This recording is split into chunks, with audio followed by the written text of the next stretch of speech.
Êxodo, capítulo 20. Os 10 mandamentos. Deus falou e foi isto que ele disse: Meu povo, eu, o Senhor, sou o seu Deus. Eu o tirei do Egito, a terra onde você era escravo. Não adore outros deuses, adore somente a mim. Não faça imagens de nenhuma coisa que há lá em cima no céu, ou aqui embaixo na terra, ou nas águas debaixo da terra. Não se ajoelhe diante de ídolos, nem os adore, pois eu, o Senhor, sou o seu Deus e não tolero outros deuses. Eu castigo aqueles que me odeiam, até os seus bisnetos e trinetos. Porém sou bondoso com aqueles que me amam e obedecem aos meus mandamentos e abençoo os seus descendentes por milhares de gerações. Não use o meu nome sem o respeito que ele merece, pois eu sou o Senhor, o Deus de vocês, e castigo aqueles que desrespeitam o meu nome. Guarde o sábado, que é um dia santo. Faça todo o seu trabalho durante 6 dias da semana. Mas o 7º dia da semana é o dia de descanso, dedicado a mim, o Senhor, seu Deus. Não faça nenhum trabalho nesse dia, nem você, nem os seus filhos, nem as suas filhas, nem os seus escravos, nem as suas escravas, nem os seus animais, nem os estrangeiros que vivem na terra de vocês. Em 6 dias, eu, o Senhor, fiz o céu, a terra, o mar e tudo o que há neles, mas no 7º dia descansei. Foi por isso que eu, o Senhor, abençoei o sábado e o separei para ser um dia santo.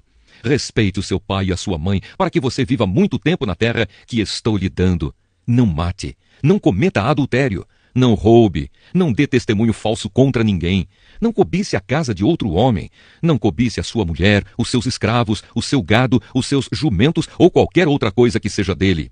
O povo fica com medo. O povo ouviu os trovões e o som da trombeta e viu os relâmpagos e a fumaça que saía do monte. Então eles tremeram de medo e ficaram de longe e disseram a Moisés: Se você falar, nós ouviremos, mas se Deus falar conosco, nós seremos mortos. Então Moisés respondeu: Não tenham medo, pois Deus só quer pôr vocês à prova. Ele quer que vocês continuem a temê-lo, a fim de que não pequem. E o povo ficou em pé de longe, e somente Moisés chegou perto da nuvem escura onde Deus estava. Leis a respeito dos altares. Então o Senhor ordenou que Moisés dissesse aos israelitas o seguinte: Vocês viram que lá do céu eu lhes falei. Não façam deuses de prata ou de ouro para adorá-los ao mesmo tempo que vocês adoram a mim. Façam um altar de terra para mim, e em cima dele ofereçam as suas ovelhas e os seus bois como sacrifícios que serão completamente queimados e como ofertas de paz. Eu separarei lugares para que neles vocês me adorem. E nesses lugares eu me encontrarei com vocês e os abençoarei. Se fizerem um altar de pedras para mim, não usem pedras cortadas com ferramentas, pois na construção do meu altar não poderão ser usadas pedras cortadas com ferramentas. Não façam o meu altar com degraus, porque se fizerem, a nudez de vocês vai aparecer ali. O Evangelho de Lucas, capítulo 23. Jesus diante de Pilatos. Em seguida, o grupo todo se levantou e levou Jesus para Pilatos. Lá começaram a acusá-lo, dizendo: Pegamos este homem tentando fazer o nosso povo se revoltar, dizendo a eles que não pagassem impostos ao imperador e afirmando que ele é o Messias, um rei. Aí Pilatos perguntou a Jesus: Você é o rei dos judeus? Jesus respondeu: Quem está dizendo isso é o Senhor. Então Pilatos disse aos chefes dos sacerdotes e à multidão: Não encontro nenhum motivo para condenar este homem. Mas eles insistiram: Ele está causando desordem entre o povo em toda a Judeia. Ele começou na Galileia e agora chegou aqui. Jesus diante de Herodes. Ouvindo isso, Pilatos perguntou: Este homem é da Galileia? Quando soube que Jesus era da região governada por Herodes, Pilatos o mandou para ele, pois Herodes também estava em Jerusalém naquela ocasião. Herodes ficou muito contente quando viu Jesus, pois tinha ouvido falar a respeito dele e fazia muito tempo que queria vê-lo. Ele desejava ver Jesus fazer algum milagre. Então, fez muitas perguntas a Jesus, mas ele não respondeu nada. Os chefes dos sacerdotes e os mestres da lei se apresentaram e fizeram acusações muito fortes contra Jesus. Herodes e os seus soldados zombaram de Jesus e o trataram com desprezo. Puseram nele uma capa luxuosa e o mandaram de volta para Pilatos. Naquele dia, Herodes e Pilatos, que antes eram inimigos, se tornaram amigos. Jesus é condenado à morte. Pilatos reuniu os chefes dos sacerdotes, os líderes judeus e o povo, e disse: Vocês me trouxeram este homem e disseram que ele estava atiçando o povo para fazer uma revolta. Pois eu já lhe fiz várias perguntas diante de todos vocês, mas não encontrei nele nenhuma culpa dessas coisas de que vocês o acusam. Herodes também não encontrou nada contra ele e por isso o mandou de volta para nós. Assim, é claro que este homem não fez nada que mereça a pena de morte. Eu vou mandar que ele seja chicoteado e depois o soltarei. Na festa da Páscoa, Pilatos tinha o costume de soltar algum preso, a pedido do povo. Aí toda a multidão começou a gritar: Mata esse homem! Solta Barrabás para nós! Barrabás tinha sido preso por causa de uma revolta na cidade e por assassinato. Então Pilatos, querendo soltar Jesus, falou outra vez com a multidão, mas eles gritavam mais ainda: Crucifica! Crucifica!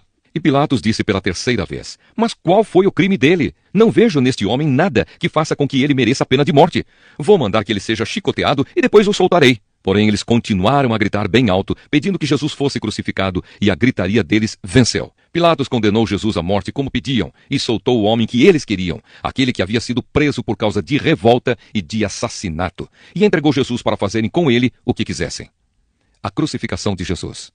Então os soldados levaram Jesus. No caminho, eles encontraram um homem chamado Simão, da cidade de Cirene, que vinha do campo. Agarraram Simão e o obrigaram a carregar a cruz, seguindo atrás de Jesus. Uma grande multidão o seguia. Nela havia algumas mulheres que choravam e se lamentavam por causa dele. Jesus virou-se para elas e disse: Mulheres de Jerusalém, não chorem por mim, mas por vocês e pelos seus filhos, porque chegarão os dias em que todos vão dizer: Felizes as mulheres que nunca tiveram filhos, que nunca deram à luz e que nunca amamentaram. Chegará o tempo em que todos vão dizer às montanhas: Caiam em cima de nós.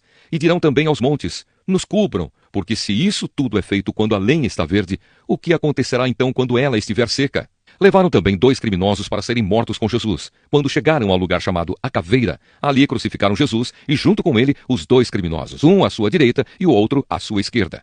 Então Jesus disse: Pai, perdoa esta gente. Eles não sabem o que estão fazendo. Em seguida, tirando a sorte com dados, os soldados repartiram entre si as roupas de Jesus. O povo ficou ali olhando, e os líderes judeus zombavam de Jesus, dizendo: Ele salvou os outros, que salve a si mesmo, se é de fato o Messias, que Deus escolheu. Os soldados também zombavam de Jesus. Chegavam perto dele e lhe ofereciam vinho comum, e diziam: Se você é o rei dos judeus, salve a você mesmo. Na cruz acima da sua cabeça estavam escritas as seguintes palavras: Este é o rei dos judeus. Um dos criminosos que estavam crucificados ali insultava Jesus, dizendo: Você não é o Messias? Então salve a você mesmo e a nós também. Porém o outro o repreendeu, dizendo: Você não teme a Deus. Você está debaixo da mesma condenação que ele recebeu. A nossa condenação é justa, e por isso estamos recebendo o castigo que nós merecemos por causa das coisas que fizemos. Mas ele não fez nada de mal. Então disse: Jesus, lembre de mim quando o Senhor vier como rei. Jesus respondeu: Eu afirmo a você que isto é verdade. Hoje você estará comigo no paraíso. A morte de Jesus. Mais ou menos ao meio-dia o sol parou de brilhar, e uma escuridão cobriu toda a terra até as 3 horas da tarde. E a cortina do templo se rasgou pelo meio. Aí Jesus gritou bem alto: Pai, nas tuas mãos entrego meu espírito. Depois de dizer isso, ele morreu. Quando o oficial do exército romano viu o que havia acontecido, deu glória a Deus, dizendo: De fato, este homem era inocente. Todos os que estavam reunidos ali para assistir aquele espetáculo viram o que havia acontecido e voltaram para casa, batendo no peito em sinal de tristeza. Todos os amigos de Jesus e as mulheres que o tinham seguido desde a Galileia ficaram de longe, olhando tudo aquilo. O sepultamento de Jesus. Havia um homem chamado José, da cidade de Arimateia, na região da Judéia. Ele era bom e correto e esperava a vinda do reino de Deus. Fazia parte do conselho superior, mas não tinha concordado com o que o conselho havia resolvido e feito. José foi e pediu a Pilatos o corpo de Jesus. Então tirou o corpo da cruz e o enrolou num lençol de linho. Depois o colocou num túmulo cavado na rocha que nunca havia sido usado. Isso foi na sexta-feira e já estava para começar o sábado. As mulheres que haviam seguido Jesus desde a Galileia foram com José e viram o túmulo e como Jesus tinha sido colocado ali. Depois voltaram para casa e prepararam perfumes e óleos para passar no corpo dele. E no sábado elas descansaram, conforme a lei manda. Jó, capítulo 38. Diálogo final. Primeira resposta do Senhor a Jó. Depois disso, do meio da tempestade, o Senhor deu a Jó a seguinte resposta: As suas palavras só mostram a sua ignorância. Quem é você para pôr em dúvida a minha sabedoria? Mostre agora que é valente e responda às perguntas que lhe vou fazer. Eu criei o mundo. Onde é que você estava quando criei o mundo? Se você é tão inteligente, explique isso. Você sabe quem resolveu qual seria o tamanho do mundo e quem foi que fez as medições? Em cima de que estão firmadas as colunas que sustentam a terra? Quem foi que assentou a pedra principal do alicerce do mundo? Na manhã da criação, as estrelas cantavam em coro e os servidores celestiais soltavam gritos de alegria. Quando o mar jorrou do ventre da terra, quem foi que fechou os portões para segurá-lo? Fui eu que cobri o mar com as nuvens e o envolvi com a escuridão. Marquei os seus limites e fechei com trancas as suas portas. E eu lhe disse: Você chegará até este ponto e daqui não passará. As suas altas ondas pararão aqui. De onde vem a luz e a escuridão? Jó, alguma vez na sua vida você ordenou que viesse a madrugada e assim começasse um novo dia? Você alguma vez mandou que a luz se espalhasse sobre a terra, sacudindo os perversos e os expulsando dos seus esconderijos? A luz do dia mostra as formas das montanhas e dos vales, como se fossem as dobras de um vestido ou as marcas de um sinete no barro. Essa luz é clara demais para os perversos e os impede de praticar a violência. Jó, você já visitou as nascentes do mar? Já passeou pelo fundo do oceano? Alguém já lhe mostrou os portões do mundo dos mortos, aquele mundo de escuridão sem fim? Você tem alguma ideia da largura da terra? Responda, se é que você sabe tudo isso. De onde vem a luz? E qual é a origem da escuridão? Você sabe mostrar a elas até onde devem chegar e depois fazer com que voltem outra vez ao ponto de partida? Sim, você deve saber, pois é bem idoso e já havia nascido quando o mundo foi criado. Quem faz a neve e as chuvas de pedra? Você alguma vez visitou os depósitos onde eu guardo a neve e as chuvas de pedra que ficam reservadas para tempos de sofrimento e para dias de lutas e de guerras? Você já esteve no lugar onde nasce o sol ou no ponto onde começa a soprar o vento leste? Quem faz a chuva, o orvalho, a geada e o gelo? Quem foi que abriu um canal para deixar cair os aguaceiros e marcou o caminho por onde a tempestade deve passar? Quem faz a chuva cair no deserto, em lugares onde ninguém mora? Quem rega as terras secas e despovoadas, fazendo nascer nelas o capim? Será que a chuva e o orvalho têm pai? E quem é a mãe do gelo e da geada, que faz com que as águas virem pedra e que o mar fique coberto por uma camada de gelo? Você conhece as leis que governam o céu? Será que você pode amarrar com uma corda as estrelas das 7 cabinhas ou soltar as correntes que prendem as 3 Marias? Você pode fazer aparecer a estrela d'alva ou guiar a ursa maior e a ursa menor? Você conhece as leis que governam o céu e sabe como devem ser aplicadas na terra? Quem pode derramar água em forma de chuva? Será que a sua voz pode chegar até as nuvens e mandar que caia tanta chuva que você fique coberto por um dilúvio? Você pode fazer com que os raios apareçam e venham dizer-lhe, estamos às suas ordens? Quem deu sabedoria às aves, como o íbis, que anuncia as enchentes do rio Nilo, ou como o galo, que canta antes da chuva? Quem é capaz de contar as nuvens? Quem pode derramar a sua água em forma de chuva, que faz o pó virar barro, ligando os torrões uns aos outros? Quem dá de comer aos animais e às aves? Será que é você quem dá de comer às leoas e mata a fome dos leõezinhos, quando estão escondidos nas suas covas ou ficam de tocaia nas moitas?